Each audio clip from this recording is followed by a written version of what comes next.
Hello everyone!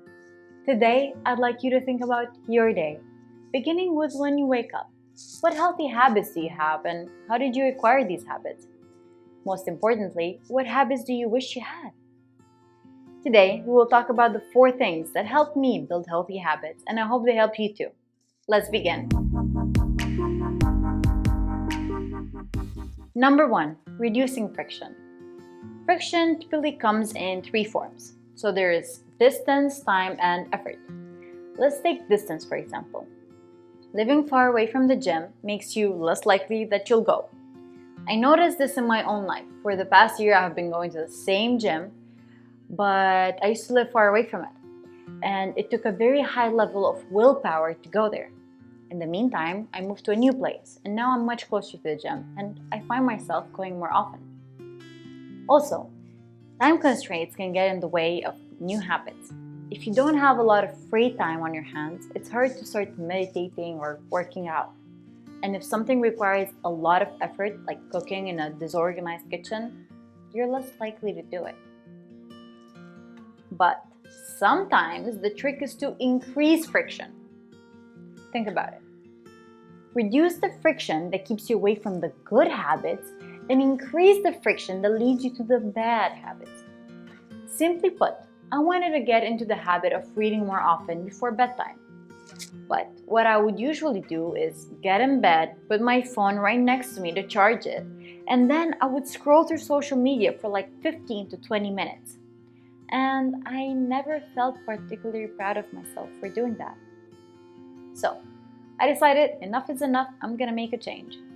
I moved the charger to the other side of the room. So now, if I would get sleepy as I would be scrolling through social media, I would have to get out of bed to charge it.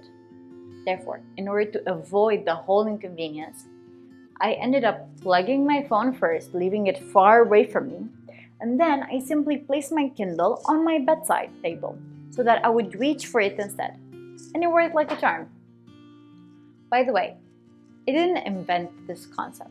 This has been researched, and you can read about it in the book called Good Habits, Bad Habits by Dr. Wendy Wood. She actually challenges us to ask ourselves a very simple and relevant question, which is, what would make it easier for me to do this? Number 3, taking tiny steps. In the book, Tiny Habits by Dr. Fogg, a Stanford University researcher, he mentions that there are 2 ways to create lasting habits. First being changing your environment, which I gave examples of a while ago. And the second being make the behavior change tiny enough.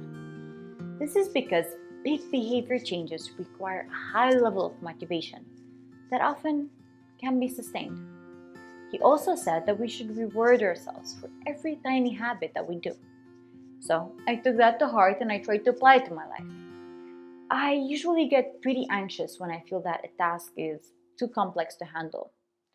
For instance, when finals are around the corner and I know I need to go through the whole material for like 3 times before I can like handle the exam.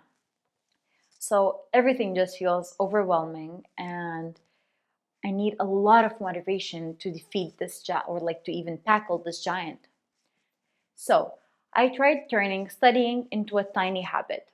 I made a daily checklist with the main subtitles of each chapter. I would sit down and tell myself that the reward, the "you are awesome" moment, comes every time I tick one checkbox. And with every checkbox I checked, I felt more proud of myself and more capable. Soon enough, 1 month had passed and I was ready for my exams.